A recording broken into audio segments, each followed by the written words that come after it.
પણ જેટલી આસાનીથી બોલું છું ને એવા શબ્દો નથી એમને. માણસ ગભરાઈ ગયેલા છે, એક નહીં 12 જણા છે, 12ના જીવ પર જોખમ આવી ગયેલું છે. એ લોકોને લાગ્યું કે મતદરે છે ને હવે મરવાના જ છે, તોફાન થઈ રહેલું છે. અને પ્રભુ શું ઊંઘે છે એટલે 12 એવા પ્રભુ શું પર તૂટી પડ્યા હશે ને પકડેલા, એ ઉઠ ઉઠ ઉઠ, અમે મરો આપણે તું સુઈ રહ્યો છે કે. એટલે એમ કે ભાઈ તને કંઈ શરમ બરમ છે કે અમે મરો આપણે તું સુઈ રહ્યો છે કે. અને પ્રભુ શું ઊભા થઈને છે ને પહેલાં લોકોને ધમકાઈ નાખે કે તમને કે છે અલ્પવિશ્વાસીઓ કે છે, શક્યમાં આવ્યો કે છે. આ એ જ શું છે જેણે સમુદ્રના 2 ભાગ કરેલા. પ્રેઝ રોડ, હું સ્ટેનલી મેકવાન. મારી યુટ્યુબ ચેનલ ગુજરાતી બાઇબલ સ્ટડીમાં તમારું સ્વાગત છે. મારી ચેનલને તમે સબસ્ક્રાઈબ કરી લો અને ઈશ્વરના જ્ઞાનમાં તમે વધતા જાઓ. શું તમારું લગ્ન નથી થતું? તમને યોગ્ય પાત્ર નથી મળતું, એના કારણે તમે ચિંતામાં છો? શું તમને સારી જોબ નથી મળી, જોબને કારણે તમે ચિંતામાં છો? શું તમે પરિણિત છો, જોબ સારી છે પણ તમને બાળક નથી અને એના માટે તમે ચિંતામાં છો? શું તમારી પાસે પોતાનું ઘર નથી, તમે ભાડાના ઘરમાં અહીં ત્યાં ભટક્યા કરો છો? શું એટલે તમને પોતાનું ઘર નથી થતું એની ચિંતા છે? શું તમારે કોઈ વાહનની જરૂર છે અને વાહન તમને નથી મળી રહ્યું, એના માટે પૈસા ભેગા નથી થઈ રહ્યા? શું એના માટે તમને ચિંતા છે? શું તમારા ઘરમાં કોઈ લગ્ન પ્રસંગ આવ્યો છે કે કોઈ મોટો ખર્ચો આવ્યો છે, શું એના કારણે તમને ચિંતા છે? શું તમને કોઈ બીમારી લાગી ગઈ છે, એ બીમારી કદાચ મોટી છે એટલે તમે ચિંતામાં છો? શું તમારા ઘરમાં કોઈ બીમારી છે અને બીમારીને કારણે તમે ચિંતામાં છો? તમને શાની ચિંતા છે? હું તમને કહું છું, તમને હજુ સુધી દેવની ઓળખ નથી. દેવ કેવા છે તમને ખબર નથી.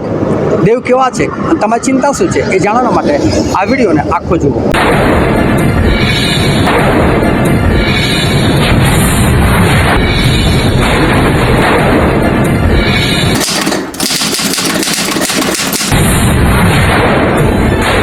ઈશ્વર પિતાનો પુષ્કળ પરમાનિક.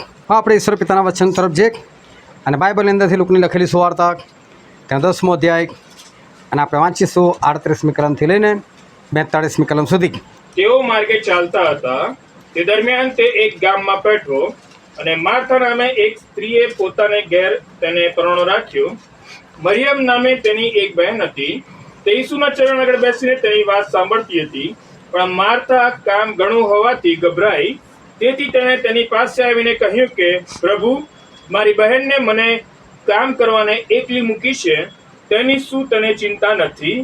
તેથી તેને કહે છે કે તે મને સહાય કરે. પણ પ્રભુએ તેને ઉત્તર આપ્યો કે માર્થા, માર્થા, તું ઘણી વાતો વિશે ચિંતા કરે છે અને ગભરાય છે, પણ એક વાતની જરૂર છે અને મરિયમે સારો ભાગ પસંદ કર્યો છે કે જે તેની પાસેથી લઈ લેવાશે નહીં. ઈશ્વર પિતાનું વાંચેલું વચન આપણા માટે પુષ્કળ આશીર્વાદિત છે અને ઈશ્વર પિતાનું વચન સત્ય છે અને બાઇબલનું વચન કહે છે તમે સત્ય જાણશો અને સત્ય તમને મુક્ત કરશે. ખૂબ જ ધ્યાનથી આપણે ઈશ્વરનું વચન સમજીએ અને હૃદયમાં ઉતારીએ અને વિશેષ કરીને આપણે એ પ્રમાણે ચાલીને ઈશ્વરના રાજ્યના આપણે વારસદાર છે. જ્યારે મિસ્ર દેશની અંદર ઈશ્વરે મૂસા દ્વારા અઢળ ચમત્કારો કરાવ્યા અને ત્યાર પછી જ્યારે ફારૂન એ લોકોને આઝાદ કરે છે, એ લોકોને છોડે છે અને આખી પ્રજા બહુ ખુશ હોય છે.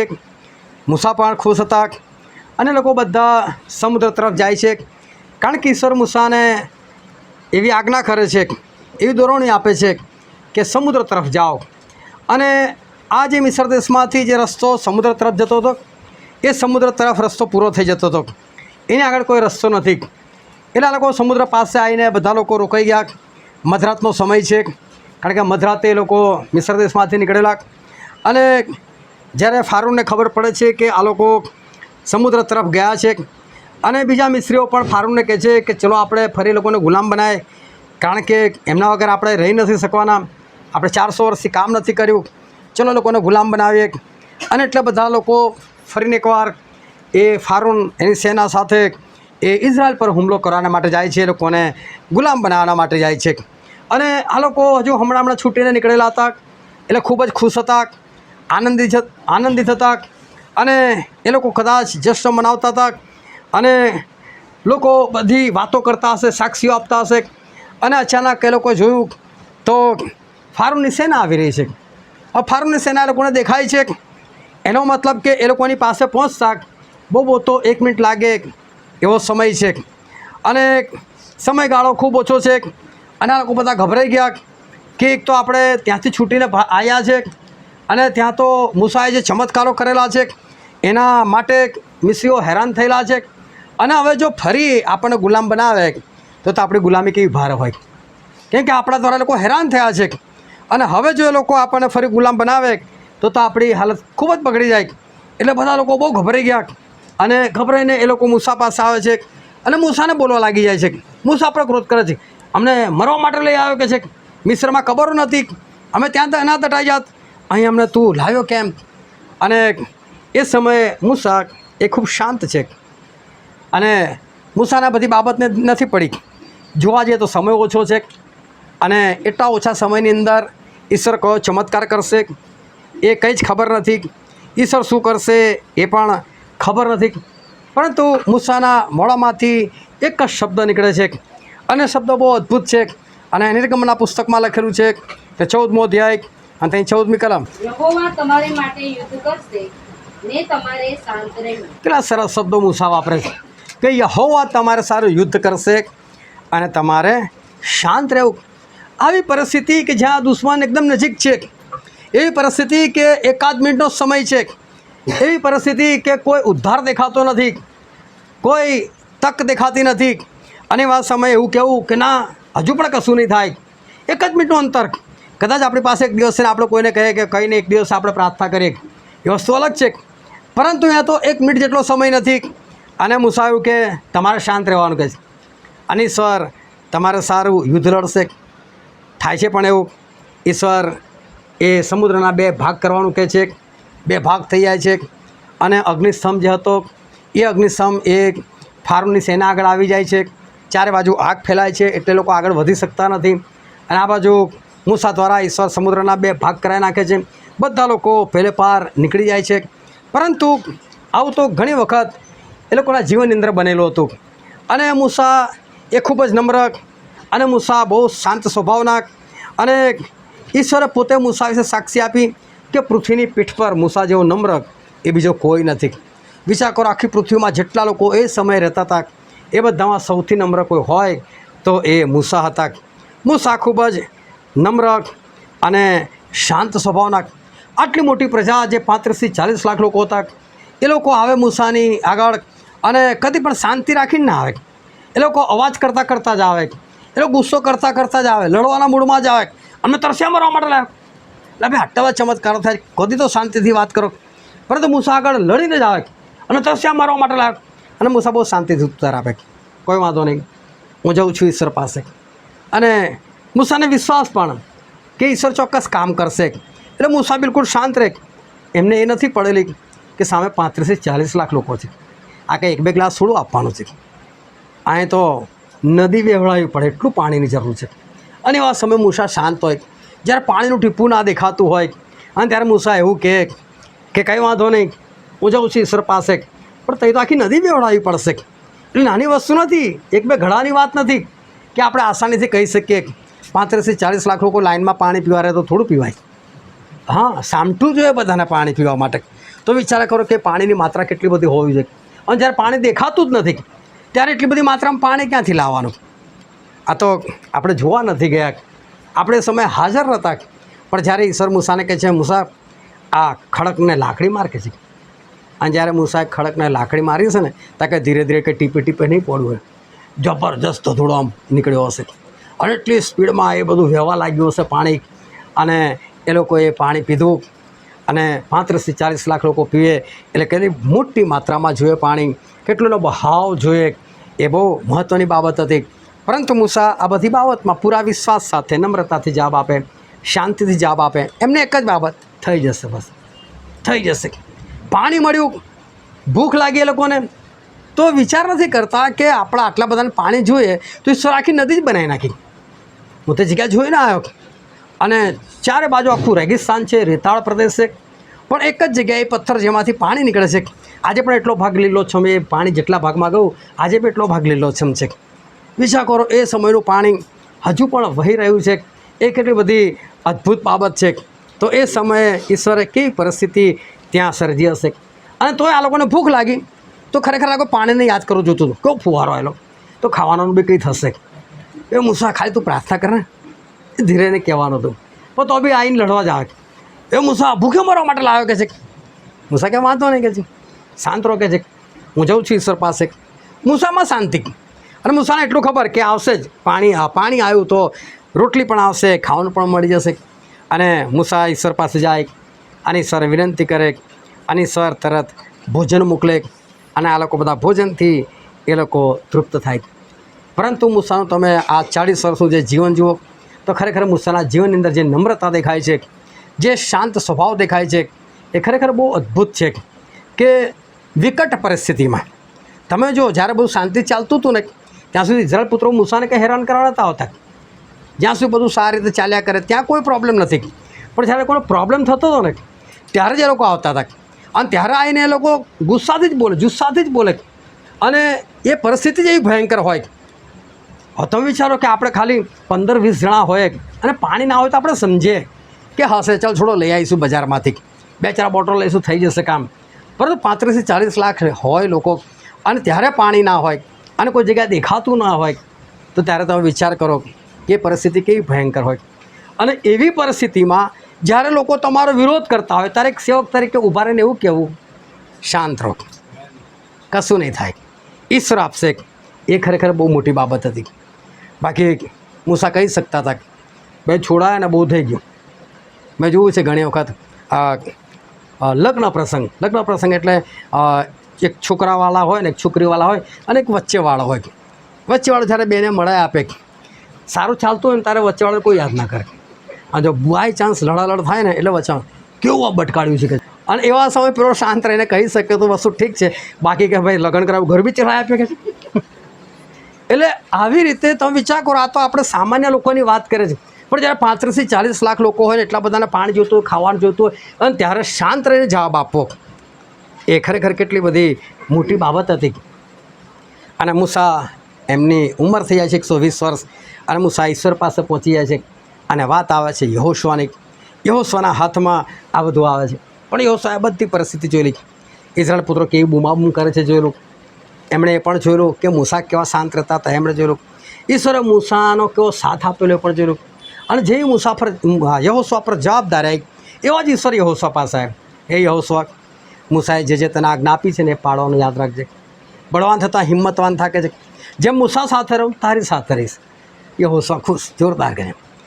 જેમ મૂસાની સાથે રહે એમ જ મારી સાથે. એટલે મારી સામે બી સમુદ્ર આવશે તો ચિંતા નહીં, મારી સામે બી પાણીની તકલીફ આવશે તો મને વાંધો નહીં, મારી સામે બી આ લોકો ભૂખ્યા થશે તો મને કોઈ વાંધો નથી. કેમ કે જેમ મૂસાની સાથે રહે એમ ઈશ્વર મારી સાથે રહેવા માગે છે. એટલે યહોશુઆ ખુશ કે ચલો આપણને બી કોઈ તકલીફ નથી પડવા દેવાના ઈશ્વર. જેમ મૂસા શાંત રહ્યા એમ જ મારે ફક્ત શાંત રહેવું છે. પરંતુ મૂસા અને યહોશુઆ વખતે જે પરિસ્થિતિઓ હતી, પરિસ્થિતિઓ બદલાઈ ગયેલી. કારણ કે યહોશુઆને તો આ લોકોને લઈને વિશ્રામના દેશમાં જવાનું હતું, લડાઈ લડવાની હતી. અને જ્યારે કોઈ લડવા માટે ગયા ત્યારે સૌથી પહેલો પ્રશ્ન આવ્યો એ યર્દન નદીનો. અને એ સમયે ચોમાસું હોવાના કારણે, વરસાદ પુષ્કળ પડ્યો હોવાના કારણે આ જે યર્દન નદી બંને કાંઠે થઈને વહેતી હતી. અને યર્દન નદી આપણે ઘણી વખત જોયું છે કે યર્દનનો અર્થ જ નીચે ઉતરવું થાય છે. એટલે સૌથી નીચે ઉતરતી નદી છે. 1 માઇલ એ નદી જ્યારે ચાલે ત્યારે 9 ફૂટ નીચે ઉતરી જાય છે. એટલે એનો ઢોળાવ ખાસો છે. એના કારણે એનું વહેણ જે છે એ બહુ તેજ હોય છે.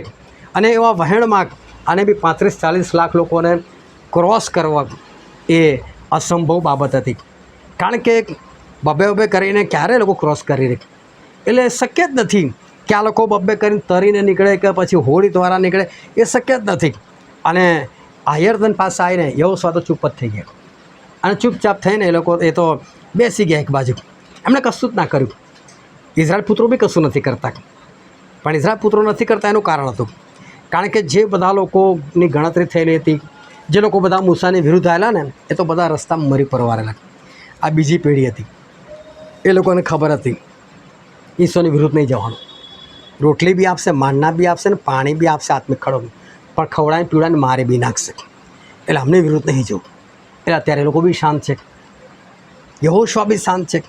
બધા લોકો યર્દન નદીએ બેસી ગયા ચૂપચાપ. કોઈ યહોશુઆ નથી મરવા માટે લાવ્યો. ખબર છે બોલીશું તો ઈશ્વર આવશે, પાર તો ઉતારશે, પણ કઈ જગ્યાએ ફેંકી દેશે ને આપણને કહેવાય નહીં. એના કહેતા બાપા તો મરી ગયા, આપણે નથી મર્યા. આપણે તો જઈશું પેલા દિવસમાં એટલે બધા શાંત છે. યહોશુઆ બી ઈશ્વર કંઈ નથી કહેતા કે ઈશ્વર કંઈ કરો ને યર્દન નદીનું, પણ ઈશ્વર સામે થાય. યહોશુઆ શું થયું? યહોશુઆ કે પ્રભુ જુઓ નદી, એનું વહેણ જુઓ, કઈ રીતે પાર કરવાનું. તો કે સારું કહે છે. યાજકોને કે ઊભા થાય, યાજકોને કે કરાર કોષ હાથમાં લે, યાજકોને કે લોકો આગળ ચાલે, અને બાકીની બધી પ્રજાને કે કમસે કમ 2000 હાથનું અંતર રાખીને બધા પાછળ ચાલે કે છે. અને યાજકોને કે સીધા યર્દન નદીમાં જતું જ રહેવાનું કે છે. એનું પાણી આવે તો પગ મૂકી જ દેવાનો, બસ જોવું જવાશે કે છે. અને જેવા યાજક લોકો પગ મૂકશે તો કે જે પાણી ડાબી તરફ વહી રહ્યું છે એ વહીને જતું રહેશે, અને જે જમણી તરફ ઉપરથી પાણી આવે છે એનો ઢગલો થશે કે છે. હવે યર્દનના 2 ભાગ થાય સમજે આપણે, પરંતુ ઉપરથી પાણીની આવક ચાલુ જ હોય અને પાણીનો ઢગલો થતો જાય. પાણીનો કદી ઢગલો ના થાય, હા ને, પાણીને હાલીને હલાવીને દબાવીને ના ભરાય, એ જેટલું આવતું એટલું જ આવે. પરંતુ ઈશ્વર કહે છે કે હું પાણીનો ઢગલો કરી નાખીશ. યહોશુઆ એક પણ વખત હું પ્રભુ પાણીનો ઢગલો, પણ એને ખબર છે આ બધું જ કરી શકે. 35 થી 40 લાખ લોકોને જે રોટલી ખવડાવી શકતા હોય, તો પછી આ પાણીનો ઢગલો કરવાનો એ ઈશ્વરના હાથની વસ્તુ છે, કરી શકે છે. એટલે એમણે કશું પૂછપરછ ના કરે. ઓકે પ્રભુ, અમે એવું કરે, યાજકોને ઊભા કરે, યાજકો ઊભા થવા લાગે છે. યાજકો ઊભા થઈ ગયા, ચાલો કરાર કો સાથમાં લો, જાઓ ને યર્દન નદીમાં સીધો પગ મૂકી દો કે છે. હવે વિચાર કરો કે આટલી તેજ નદી વહેતી હોય તો કોઈને પણ બીક લાગે, પરંતુ ખબર છે આ લોકોને પણ બહુ ચમત્કારો જોયા છે. એટલે બિંદાસ છે. યાજકો જાય છે, પોતાનો પગ યર્દન નદીને અડાવે છે, અને જેવું પાણીમાં પગ અડે કે છે કે તરત જ પાણી વહેને એક બાજુ જતું રહે છે, અને ઉપરથી જે પાણી આવે છે એ આખો ઢગલો થઈ જાય છે, અને યર્દન આખી કોરી થઈ જાય છે, અને આખી પ્રજા યર્દનને પેલે પાર એ લોકો ઉતરી જાય છે. હવે પેલે પાર ગયા પછી બીજી મુશ્કેલી આવે છે યરીખોની, કારણ કે યરીખો મોટું શહેર, ચારે બાજુનો કોટ, અને એવું કહે છે કે એ કોટ લગભગ 28 ફૂટ ઊંચો હતો. 28 ફૂટ એટલે લગભગ 3 માળની બિલ્ડિંગ જેટલો, અને સાથે એની જે પહોળાઈ હતી એ પહોળાઈ પુષ્કળ હતી. એની પહોળાઈ લગભગ 70 ફૂટ જેટલી હતી. એની પર તો રથ લઈને રાજા જતો હતો. હવે વિચાર કરો, એ જે કોટ હતો એની પર તો રાહાબ વેશ્યાનું ઘર નહીં હતું, તો કંઈ વચ્ચે થોડું બાંધેલું કે આજુબાજુ જગ્યાનો, એના પછી બી લોકો જઈ શકતા હોય. તો વિચાર કરો કોટ કેટલો પહોળો હશે. અને એ જમાનામાં આવો પહોળો કોટ ને ઊંચો કોટ તોડી પાડવાની કોઈની ક્ષમતા નથી, કોઈ મશીનરી એવી નહોતી. યહોશુઆ ત્યાં ફરી પાછા ચૂપચાપ બેસી ગયા, લોકો પણ ચૂપચાપ બેસી ગયા, કોઈ કશી વાત ના કરી. પણ ઈશ્વર આવ્યા. યહોશુઆ શું છે, એટલે યહોશુઆએ કીધું પ્રભુ યરીખોનો કોટ છે, ના તૂટે અમારાથી, તો કોઈ વાંધો નહીં. કહે છે એક કામ કરો કે છે, રોજ તમે લોકો જાઓ કે છે, રોજ કે છે કે એકવાર પ્રદક્ષિણા કરીને ચૂપચાપ બેસી જાઓ કે છે. 6 દિવસ સુધી એમ કરો, 7મા દિવસ તમે 7 વખત પ્રદક્ષિણા કરજો, અને પછી જોશી હોકારો પાડજો, અને હોકારો પાડશો એટલે કોટ જેવો છે ને એવો જ તૂટી પડશે. એ બાઇબલમાં જે શબ્દ છે કે જેમ છે એમ જ તૂટી પડશે, એનો અર્થ એવો છે કે જેવો છે ને એવો જ આખો અંદર ઘૂસી જશે જમીનની અંદર, ઢગલો નહીં થાય. કારણ કે ઢગલો થાય તો અંદર કેમનું ઘૂસવાનું, આટલા બધાનો કાટમાળ કેવો થાય, અંદર ઘૂસીને કેમનું લડવાનું. એટલે મુશ્કેલી વસ્તુ હતી. પ્રભુ કે જેવો છે ને એવો જ તૂટી પડશે, એટલે કે જેવો છે ને એવો જ અંદર ઘૂસી જશે. હવે વિચાર કરો કે ઈશ્વર તો કહેતા કહી નાખે ભાઈ રોજ 1 વખત પ્રદક્ષિણા કરવાની, 7મા દિવસ 7 વખત પ્રદક્ષિણા કરવાની, અને કોટ તૂટી પડે, માનવાનું કઈ રીતે. પણ યહોશુઆને ખબર છે કે મુસાફતા આવું બહુ થતું હતું, ચમત્કારો થતા હતા જ, કોઈ ચિંતા નહીં. પબ્લિકને પણ ખબર ચમત્કારો થાય છે જ, એટલે બધા લોકો ગોળ ગોળ ફર્યા, રોજ 1 વખત, અને 7મા દિવસે 7 વખત, અને યરીખોનો કોટ જે છે એ તૂટી ગયો. આ લોકો બધા વિશ્વાસમાં દ્રઢ થઈ ગયા, મજબૂત થઈ ગયા. લોકોને ખબર પડી ગઈ કે ઈશ્વર જે છે એ ગમે તેવા કામ કરી શકે છે. વિશ્વાસ કરવો કેટલો કરવો એ આપણા હાથની વસ્તુ છે. તમે જે ચમત્કારો વાંચો છો, તમે જે અનુભવ કરો છો, તમારા જીવનમાં જે કંઈ ઘટના બને છે એના પછી ઈશ્વર તરફથી તમને કેવું રિઝલ્ટ મળે છે એની પર તમારા વિશ્વાસનો આધાર છે. અને એના પછી પણ તમે કેટલો કરવા માગો છો, કારણ કે આ વિશ્વાસ જબરદસ્તી કોઈને કરાવી શકાતો નથી. એ જે તે વ્યક્તિની પોતાની અંગત બાબત છે, એ કેટલો કરી શકે છે, કેટલો એ વિશ્વાસની અંદર દ્રઢ થઈ શકે છે, એ એની પોતાની વાત છે. એકવાર તો યશાયા પ્રબોધક હતા, અને એક રાજા બીમાર પડેલા. આ રાજા બીમાર પડેલા એટલે ઈશ્વરે યશાયાને કહ્યું, યશાયા જાણે કે છે પેલા રાજા પાસે જા કે છે, અને એ જે રાજા છે એને જેને ખાલી એટલું કહી દે કે રાજા તું તો કે મરવાનો છે કે છે. હવે આ રાજા જે છે એને જઈને આ યશાયા તો કહી દે છે કે ભાઈ તું મરવાનો છે. હવે આ હિઝકિયા જે રાજા હતો એને એક મોટો પ્રબોધક એટલે કે યશાયા પ્રબોધક કહે છે કે તારા ઘરનો બંદોબસ્ત કરી લે, તું મરવાનો છે કે છે. હવે ઈશ્વરે યશાયાને કીધું, યશાએ રાજાને કીધું અને યશાયા ત્યાંથી નીકળી ગયા. હવે ત્યાંથી નીકળી ગયા અને હિઝકિયા તો પ્રાર્થના કરવા માટે બેઠો, પ્રભુ તમે મારા કામ જોયેલા છે કે છે, એને એકવાર તો યાદ કરો કે છે. રડે છે, પસ્તાવ કરે છે, પ્રભુ મને જીવન આપો. ઈશ્વર કે ઠીક છે કે છે, પણ ઈશ્વર એની સાથે વાત નહીં કરતા. યશાયા ફરી પાછા જઈ રહ્યા છે, રસ્તામાં છે, રસ્તામાં ફરી ઈશ્વર વચન યશાયા પાછું જાગે છે. પાછું જઈને કહે છે પેલા રાજાને હિઝકિયાને એટલું જઈને કહી દે કે હું 15 વર્ષ ઉમેરી આપું છું. જો યશાયાને કોઈ પ્રશ્ન નથી કે આ ખરેખર ઈશ્વરનો જ વાત છે, મને ખબર છે ઈશ્વર કે એટલે વાર્તા ખલાસ. ઈશ્વર કહે છે 15 વર્ષ એટલે હશે, ચલો જવા દે. એટલે પાછા આવે છે અને ફરી પાછા એની કોઈ પૂર્વ ભૂમિકા નહીં. જો હિઝકિયા હું તારી પાસે ને તારે મને ઈશ્વર જ મોકલેલો અને ઈશ્વર જ કીધેલું કે તું મરવાનો છે, પણ હવે ફરી પાછું મને ઈશ્વર જ કીધું છે કે તું 15 વર્ષ, એવું કશું નહીં, સીધું કહે જાય ને હિઝકિયા ઈશ્વર તારી પ્રાર્થના સાંભળી છે અને તને 15 વર્ષ ઉમેરી આપ્યા છે. પણ ટેન્શનમાં પેલો આવી ગયો કે આવું કઈ રીતે બને, હમણાં તો યશાયા મને કહીને ગયા કે હું મરવાનો છું અને યશાયા ફરી પાછા આવીને મને એવું કહે છે કે 15 વર્ષ હું ઉમેરી આપું છું કે તો મારે સાચું શું માનવાનું છે. એમને વિશ્વાસ નથી આવતો કે ખરેખર આ ઈશ્વર તરફથી છે કે પછી આ મને ખાલી ખાલી દિલાસો આપે છે. અને રાજાઓના પુસ્તકમાં લખેલું છે બીજો રાજા તેનો 20મો અધ્યાય અને 8 અને 9મી કલમ. હિઝકિયાએ યશાયાને કહ્યું કે યહોવા મને સાજો કરશે ને હું ત્રીજા દિવસે યહોવાના મંદિરમાં ચડી જઈશ, એની સી નિશાની?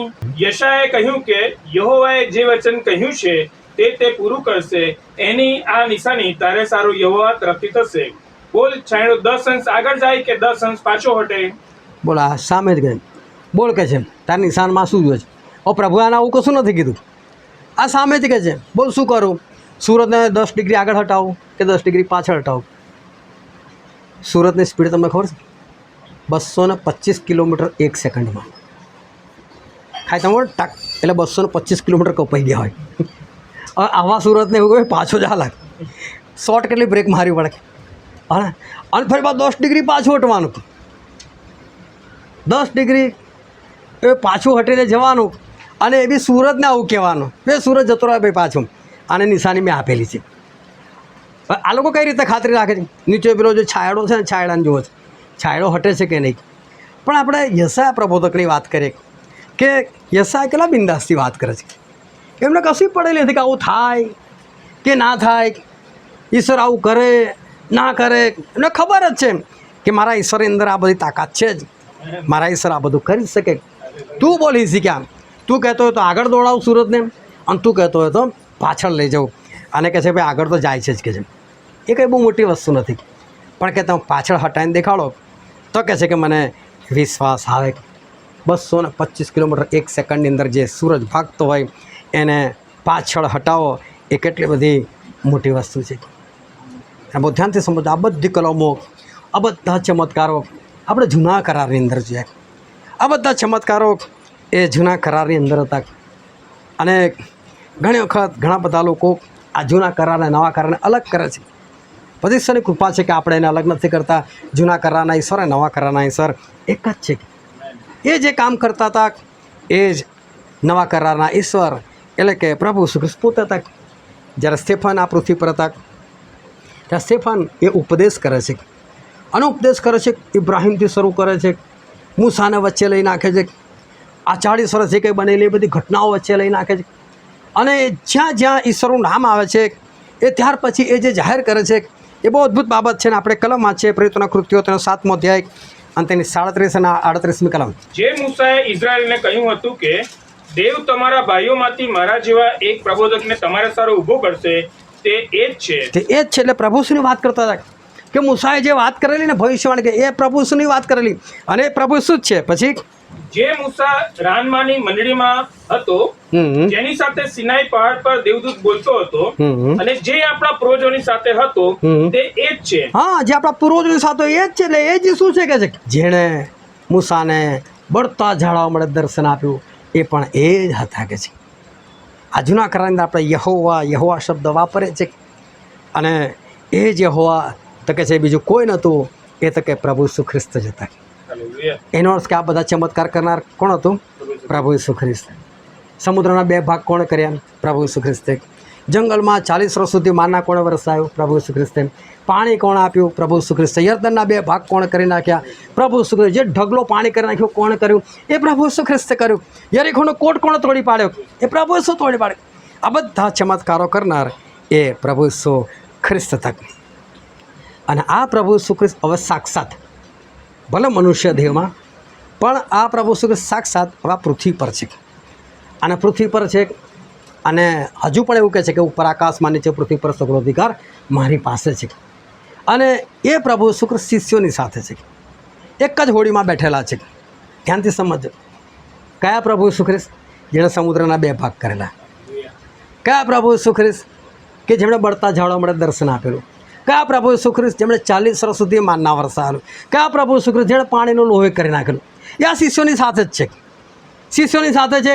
બધા હોડીમાં બેઠા છે, અને પ્રભુ ઈસુ ખ્રિસ્ત હોડીમાં બેઠા બેઠા ઊંઘે છે. અને બહુ અદ્ભુત ઘટના છે. તમે આ બાઇબલમાં છે ને તમે વારે ઘડે વાંચજો. બહુ અદ્ભુત ઘટના છે. એની અંદર ઘણું બધું શીખવા જેવું છે. કારણ કે હોડીમાં ગણીને 13 જણા હતા, અને હોડી ચલાવનાર કોઈ નહોતું.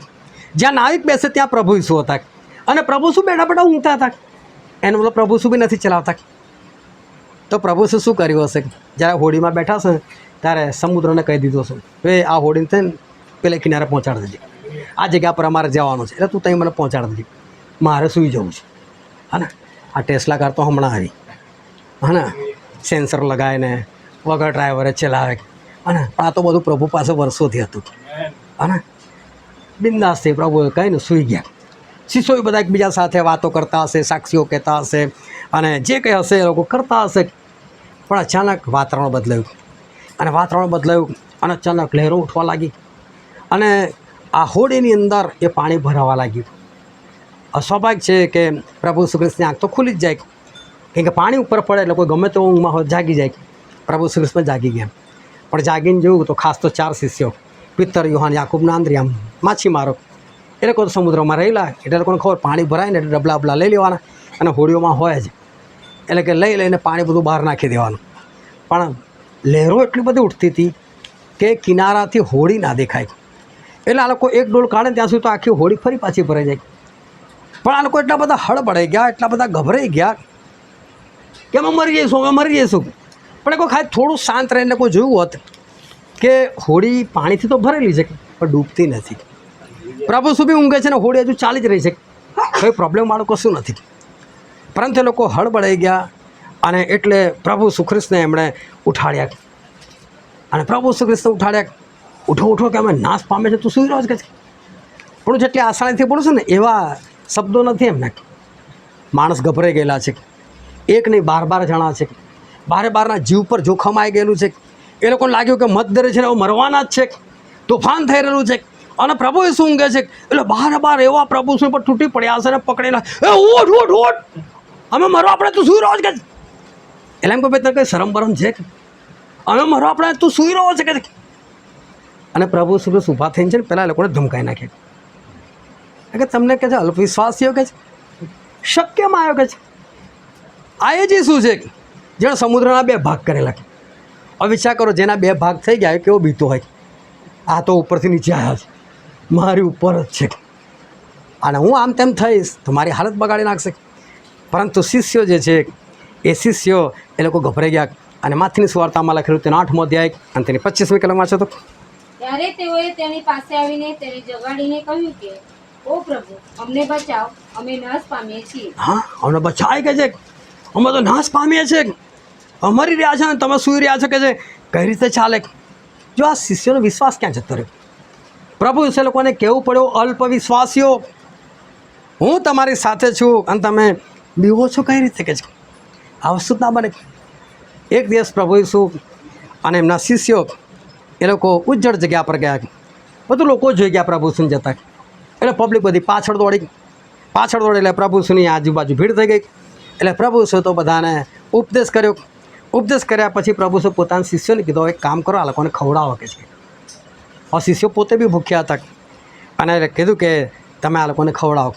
અને એ વખતે સ્ત્રીઓ અને બાળકો ઉપરાંત પુરુષો કેટલા હતા? 5000.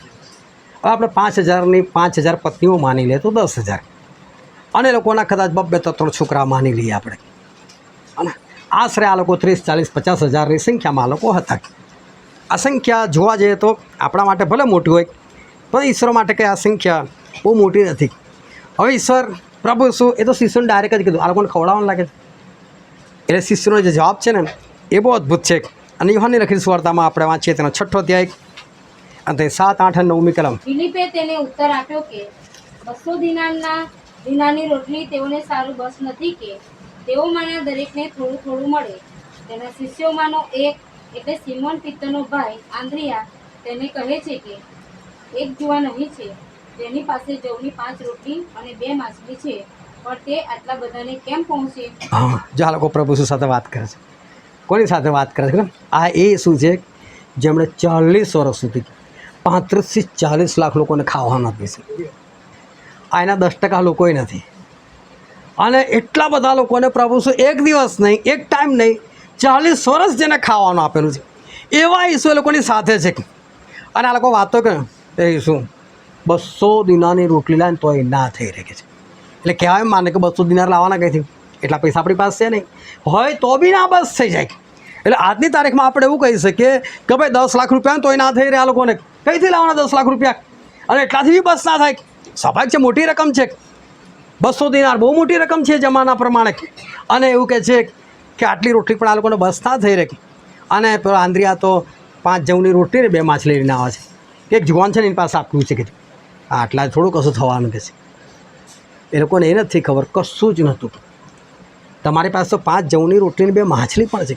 ઇઝરાયલ પુત્રો પાસે તો કશું જ નહોતું, તોય 40 વર્ષ સુધી દિવસમાં 2 ટાઈમ 3 ટાઈમ જેટલું ખાવું હોય એટલું એ લોકોને 40 વર્ષ સુધી ઈશ્વર આપેલું. અને એ ઈશ્વરને આવું કહેતા હોય આ લોકો, 5 જવની રોટલી દેખાડીને 2 માછલી દેખાડીને બસ થાય આ લોકોને. પ્રભુ શ્રી કેવું શું હવે? અલા ભાઈ, 40 વર્ષ તમારા બાપ દાદાઓને મેં ખવડાયેલું છે કે, અને લોકો મને કંઈ 5 જવની રોટલી નહોતા આપતા, 2 માછલી નહોતા આપતા. પાછા વાતો મોટી મોટી કરતા હતા લોકો. એમાં જ જો વાંચો 6ઠ્ઠો અધ્યાય યોહાનની લખેલી સુવાર્તા, ત્યાં 6ઠ્ઠો અધ્યાય તેની 31મી કલમ. અમારા બાપ દાદાએ તો રાનમાં માન્ના ખાધું, જેમ લખેલું છે કે જેણે આકાશમાંથી તેઓને ખાવાની રોટલી આપી. જે વાતો પેલું મોટું, પ્રભુ તો જોરદાર છે, પણ એ પ્રભુ સ્વદેહ છે લોકોની સાથે. બસ તમે જેની વાત કરી એ જ હું. મેં જ ખવડાવેલું 35 વર્ષ 40 વર્ષ, એ 35-40 લાખ લાખોને મેં જ ખવડાવેલું. માના હું જ આપતો હતો, સવાર બપોર સાંજ જેટલું જોઈએ એટલું. હું ભલે એક ટાઈમ વરસાવતો હતો, એ લોકોને જેટલું જેટલું લોકો ભેગા કરતા હતા. કેટલા લોકોએ 2 ટાઈમનું ભેગું કરે ને કીડા પડી ગયેલા, પણ તો કોઈને ખૂટેલું થોડુંક, કે કોઈ 2 ટાઈમનું લઈ લીધું તો બીજા કોઈને ના મળે એવું થોડું બન્યું. એટલે વરસ તો પુષ્કળ ઈશ્વર પૂરું પાડતા હતા. અને એ જ ઈશ્વર આ લોકોની સાથે છે.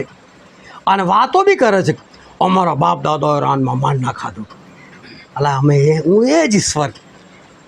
તને એટલું બધું ખબર છે કે ઈશ્વર એટલા મોટા મોટા ચમત્કારો કરે છે, તો વિશ્વાસ રાખને. બહુ ધ્યાનથી સમજો. આજે આવી જ હાલત છે, વિશ્વાસીઓની હાલત એ આજે આવી જ છે. વિશ્વાસ નથી એટલે ચિંતા હોય તો કોઈને પણ પૂછજો કેવું છે ભાઈ, તો કહેશે તો ખરો શાંતિ. જે કહે શાંતિ કે ભાઈ 2 મિનિટ બેસ, અને પછી કે થોડું વિચારીને જવાબ આપે શાંતિ છે. એટલે ખરો પડે ભાઈ અશાંતિ જ છે. કેવી રીતે થશે યાર? નોકરીની ચિંતા, લગ્નની ચિંતા, લગ્ન થઈ ગયું તો બાળકની ચિંતા, બાળક હોય તો એને ભણતરની ચિંતા, ભણેલો હોય તો એની નોકરીની ચિંતા, નોકરી સારી તો ફરી પાછી એની છોકરી મળશે કે એની ચિંતા. ચક્કર ચાલ્યા જ કરે. અને આ ચિંતામાંથી લોકો બહાર આવતા નથી.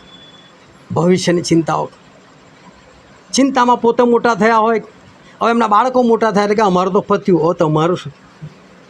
એટલે કે અમે ચિંતામાં કાઢ્યો તો અમે બી ચિંતામાં જીવજો ભાઈ. પણ સાક્ષી નહીં કે ભાઈ અમે આટલા વિશ્વાસમાં રહે ને ઈશ્વર અમારું પૂરું કર્યું તો અમે બી ચિંતામાં ના રહેતા, બિંદાસ રહેજો, તમારું બી સારું થશે. એ નથી. આજે વિશ્વાસી ખરા, પરંતુ વિશ્વાસ વગરના વિશ્વાસી ચિંતાની અંદર લોકો છે, અને લોકોને દેખાતું નથી. જે વચન આજે આપણે વાંચેલું હતું લોકની લખેલી સુવાર્તા, અને ત્યાં જે વચન આપણે વાંચ્યું 38મી કલમથી લઈને 42મી કલમ સુધી, ત્યાં માર્થા નામની એક સ્ત્રી છે. એ માર્થા નામની સ્ત્રી પ્રભુને જુએ છે, અને પ્રભુને કહે ચલો ને પ્રભુ મારા ઘરે ચલો ને. કે પ્રભુ કે ચાલ મેં તારા ઘરે જઈએ કે. એટલે ત્યાં ગયા, ત્યાં ગયા તો એની બહેન હતી મરિયમ, એ તો પ્રભુને જ્યાં બેસાડે છે ત્યાં ચરણોમાં બેસી ગઈ. ચલો પ્રભુ કંઈ વાતો કરો, મને તમારું કંઈક વચન મને શીખવાડો, મને કંઈક સમજાવો કે છે. એને તો બેસી ગઈ. અને માર્થા કહે હું તો બોલાઈ લાવી છું, એટલે આ લોકોને ખવડાવવું પડશે. એટલે રસોડામાં ઘૂસી ગઈ અને ખાવાનું બનાવવા લાગી. પણ પ્રભુ એકલા થોડા હશે, 12 શિષ્યો બી હશે ને, એટલે કમસે કમ 13 જણનું ખાવાનું બનાવવાનું છે. અને 2 જણા એ લોકો છે, લાજરસ એમનો ભાઈ છે. આ બધાનું જમવાનું બનાવે છે. ને માર્થા એકલી બિચારી મહેનત કરે છે. એમાંય પ્રભુ શું આવ્યા છે, એટલે સારું જ બનાવવાનું હશે, કદાચ 1-2 આઈટમ વધારાની બનાવવાની હશે. અને એને કામ કરતાં કરતાં હમણાં પેલી મરિયમ ઉઠીને આવે, હમણાં ઉઠીને આવે, આવતી જ નહીં. એટલે પછી દોડી આવીને દોડીને આવીને મરિયમને નહીં બોલતી, પ્રભુ તને કંઈ ચિંતા છે કે કેટલું બધું કામ પડ્યું છે ને આ તારા ચરણોમાં છે, એને કે મારી જોડે આવીને એ કામ કરાવે કે છે. પ્રભુ છે ના પાડી દીધી કે જો ભાઈ એક વાત છે કે તું બહુ ચિંતા કરે છે, પણ કે તારી બેન મરિયમે જે નક્કી કર્યું છે કે એણે જે ભાગ લીધો છે એ એની પાસેથી કે છે નહીં લઈ લેવામાં આવે. અને વાંચો આપણે એની 40મી કલમ વાંચો તો. પણ માર્થા કામ ઘણું હોવાથી ગભરાઈ, તેથી તેણે તેની પાસે આવીને કહ્યું કે પ્રભુ, મારી બહેને મને કામ કરવાને એકલી મૂકી છે, તેની શું તને ચિંતા નથી? હાલેલુયા. હાલેલુયા. કોને કહે ચિંતા કરવાનું? પ્રભુ. જે પ્રભુ આપણને કે તમે ચિંતા ના કરો, અને આ તો પ્રભુને બી ચિંતામાં લગાવી દેશે. હો પ્રભુ ચિંતા કરો. પ્રભુ કે હું તમને ના પાડું, તમે ના કરો. પેલે કે ના તમે કરો, મારી પાસે કામ આટલું બધું, તમને ચિંતા નહીં. કે વિચાર કરો, પ્રભુને બી ચિંતા કરવા લગાવી દીધી. ફિલિપીઓના પત્રમાં એવું લખ્યું, તેનો 4થો અધ્યાય અને તેની 6ઠ્ઠી કલમ વાંચો તો. કશાની ચિંતા ન કરો, પણ દરેક બાબતમાં પ્રાર્થના તથા વિનંતીઓ વડે આભાર સ્તુતિ સહિત તમારી અરજો દેવને જણાવો. હા, બહુ સરસ વચન છે. શું કહે છે? કશાની ચિંતા ના કરો. પછી આગળ શું લખેલું છે? દરેક બાબતમાં, એટલે કોઈ 1-2 બાબત, દરેક બાબતમાં પ્રાર્થનાઓ અને વિનંતીઓ વડે આભાર સ્તુતિ સહિત, આભાર સ્તુતિ, આ ખાસ શબ્દ આભાર સ્તુતિ સહિત તમારી અરજો દેવને જણાવો. તમારી જે અરજ છે આભાર સ્તુતિ સહિત જણાવો. એટલે અત્યાર સુધી જેટલું મળ્યું ને એનો આભાર તો પહેલાં માનો. પ્રભુને એટલું તો કહું, પ્રભુ સવારે ઉઠ્યો ને ત્યારથી અત્યાર સુધી મેં કેટલો ઓક્સિજન લીધો ને જ મને નથી ખબર, પણ પ્રભુ તમે મને છેક સુધી પૂરો પાડે, પ્રભુ તમારો આભાર. પછી આપણે આગળ વાત કરીએ કે આ નથી એના મળે, એ તમે આપજો ને. અને પ્રભુએ આપણને ના પાડી દીધી, કશાની ચિંતા ના કરો. અને એ પ્રભુ જે આવું કહે છે કશાની ચિંતા ના કરો, એને પેલી માર્થા કે તને ચિંતા નહીં કહેશે. એટલે કે હું ચિંતા કરું, તું બી ચિંતા કર, આપણે બેઉ સરખા. અને આ પ્રભુને ચિંતા કરવાનું કહે છે, પરંતુ ખરેખર ચિંતા કરવાની કોઈ જરૂર નથી. અને પ્રભુ શું પછી માર્થાની સાથે વાત કરે છે, અને આપણે વાંચીએ જે વચન વાંચીને 41મી કલમ. પણ પ્રભુએ તેને ઉત્તર આપ્યો કે માર્થા, માર્થા, તું ઘણી વાતો વિશે ચિંતા કરે છે અને ગભરાય છે. હા, પ્રભુ શું માર્થાને કીધું, હે માર્થા, તું મને ચિંતા કરવાનું કે હું તને કહું, તું ઘણી બધી વાતો વિશે ચિંતા કરે છે અને ગભરાય છે. કે જો આનો ચિંતા હોય ને તો ગભરામણ હોય. એ ચિંતા તમે કઈ વાતની, જે તમારી પાસે વસ્તુ નથી એ તમને એની ચિંતા થાય, કેવી રીતે આવશે, શું કરીશ, કેવું કરીશ, અને પછી ગભરામણ થઈ જાય, હવે હું શું કરીશ, હવે કઈ રીતે આ બધા મારા પ્રોબ્લેમ એ દૂર કરીશ. અને પછી પ્રભુ શું 42મી કલમમાં કહે છે, વાંચો. પણ એક વાતની જરૂર છે, અને મરિયમે સારો ભાગ પસંદ કર્યો છે કે જે તેની પાસેથી લઈ લેવાશે નહીં. હા, મરિયમે સારો ભાગ પસંદ કર્યો છે. હાલેલુયા. હાલેલુયા. ધ્યાનથી સમજજો, મરિયમવાળો ભાગ પસંદ કરશો ને તો મા બાપની ગાળો પડશે. આમેન. તારો પેલો ભાઈ જો કેટલી ચિંતા કરે છે, કેવી નોકરી કરે, તું તારો બાઇબલ લઈને બેહી રહે છે. અને બિલકુલ નકામો છે, બાઇબલ નહીં શું ને એ જ બધી વાતો કરે છે, એમને પેટ ભરાવાનું છે. આ મરિયમને ખાવાનું નહીં મળ્યું હોય, મળ્યું હશે કે નહીં? પ્રભુ કહે છે મરિયમે સારો ભાગ પસંદ કર્યો છે. કયો? મારા ચરણોમાં બેસવાનો. આમેન. પ્રભુના ચરણોમાં બેસો અને તમારું કયું કામ ના થાય મને કહો. હાલેલુયા. પ્રભુના ચરણોમાં બેસે અને સર કયું કામ એવું છે કે જે ના કરે. મરિયમ એક પણ વાર નથી કીધું મારી આ જરૂરિયાત છે, કહેવું પણ નથી પડ્યું. પ્રભુના ચરણોમાં બેસો ને, પેલો પક્ષઘાતીને પ્રભુ શું પાસે લાવવામાં આવે છે, અને પ્રભુ કહે છે દીકરા હિંમત રાખ, તારા પાપ તને માફ થયા છે. અને લોકો મનમાં વિચારે છે આ કોણ છે પાપને માફ કરનાર? બાઇબલ કહે છે પ્રભુ છે તો લોકોના હૃદયના વિચાર જાણીને એવું કીધું કે તમે કેમ આવો ભૂંડા વિચાર કરો છો? પ્રભુના ચરણોમાં તમે હોવ અને પ્રભુ તમારા વિચાર ના જાણી શકે. લોકો આટલો દૂર હતા, લોકોના વિચાર જાણી લે, તો તો આપણે ચરણોમાં બેઠા હોય તો પ્રભુને બધું ના ખબર પડે કે આને કઈ વસ્તુની જરૂર છે, શું છે. અને સૌથી મોટી વાત, પ્રભુ આપણા સર્જનાર છે, આપણા બાપ છે. બાપને ના ખબર હોય કે મારા છોકરાને કઈ જરૂરિયાત છે, પણ આપણે છે ને સારો ભાગ પસંદ કરવાનો છે. પણ માર્થાની જેમ આપણે પ્રભુની ચિંતા, પ્રભુ કઈથી આપશો તો મને, પ્રભુ કઈથી મને આપશો. પણ મૂસા જો બિંદાસ છે, પાણી જો છો કે વાંધો, સાંત્વના લાવે. આગળ સમુદ્ર, પાછળ મોત, આગળ બી મોત, કોઈ રસ્તો નહીં, સમય નહીં. પણ મૂસાએ કહ્યું પ્રભુ કરી શકેલા, સાંત્વના પ્રભુ કરશે. યહોશા બિંદાસે બેસી જાય, જર્દન છે જવું નહીં પેલો પાર, એમને લઈ જવા છે ને, એમના ચરણોમાં બેસરો. પ્રભુએ કેવું પડ્યું, યહોશા કેમ? પ્રભુ જોઈ લો જર્દન નથી, સારું ચલો ભાઈ ચાલ, આઈડિયા આપું છે. યરીખોનો કોટ ચૂપચાપ બેસી ગયા. મારે શું, પ્રભુને લઈ જવાના છે, પ્રભુએ મને આપવાનું કીધું છે. હાલેલુયા. હાલેલુયા. જો પ્રભુએ તમને આપવાનું ના કીધું તો ધમ પછાડા કરીને બી નહીં મળે. અને પ્રભુએ આપવાનું કીધું હશે ને તો એ આપશે જ આપશે. પણ આપણે છે ને મરિયમનો વાળો ભાગ પસંદ કરવાનો છે, એમના ચરણોમાં બેસી જવાનું છે. અને પ્રભુના ચરણોમાં બેસવું ને એ હસી ખેલ નથી. હસી ખેલ એટલા માટે નથી કે તમે એની સાથે જ સમય પસાર કરી શકો જેનો સ્વભાવ તમારા જેવો હોય, કાં તો તમારો સ્વભાવ એના જેવો હોય. પ્રભુનો સ્વભાવનો તમારો સ્વભાવ સરખો હોય તો જ. બાકી ઘણી વખત તો ઘરમાં મહેમાન આવ્યા હોય, અડધો પોણો કલાક થઈ ગયો ને પેલા કોઈ વાતો પર વાતો કરતા હૃદયમાં વિચાર જતો હોય નહીં ઉઠીને, અને પ્રભુના ચરણોમાં બેઠા હોય. પ્રભુ વિચાર કરે કે આ બેઠો તો ચરણોમાં છે, પણ વિચાર તો જ કરે ક્યારે આવી નથી, તો હું મારું કામ કરું. અને તો ના ચાલે. એમના સ્વભાવ જો આપણો સ્વભાવ હોવો જોઈએ, આપણને ગમતા હોવા જોઈએ, આપણે એમની વાતો ગમતી હોવી જોઈએ, તો આપણે એમની સાથે બેસી શકીએ. અને આપણે એમની સાથે બેસીએ ને પ્રભુને આપણા વિચારો બી ખબર પડતી હોય. અને જ્યારે એમને બધું સરસ લાગે કે હા ખરેખર મારી સાથે બેઠો છે, ખરેખર એ મને પ્રેમ કરે છે, ખરેખર એ મારા જેવો બનવાનો પ્રયત્ન કરે છે, તો ઈશ્વરને ના ખબર હોય કે હવે મારે આના માટે શું કરવાનું છે. કોઈ માગવાની જરૂર નથી, ઈશ્વર બધું કરી શકે છે. પણ મરિયમવાળો સારો ભાગ, હું તમને કહું, મરિયમ જે છે ને એ જમાનામાં બહુ ભૂંડી સ્ત્રી હતી, એ વ્યભિચારમાં હતી. બાઇબલમાં સ્પષ્ટ નથી લખ્યું, પણ મને એવું લાગે છે કે દેહનો વેપાર કરનાર સ્ત્રી હતી. એનો બાપ એનાથી કંટાળી ગયેલો હતો, કારણ કે જ્યારે આ મરિયમે અત્તર લગાવ્યું ને ત્યારે પ્રભુ એના જ ઘરમાં બેઠેલા હતા. અને સિમોન કોડી જે બોલાવે છે એ એનો બાપ જ હતો. અને એ મનમાં વિચારે છે કે જો આ પ્રબોધક હોત ને તો આ સ્ત્રીને હાથ ના લગાવવા દે, કારણ કે આ સ્ત્રી કેટલી પાપી છે.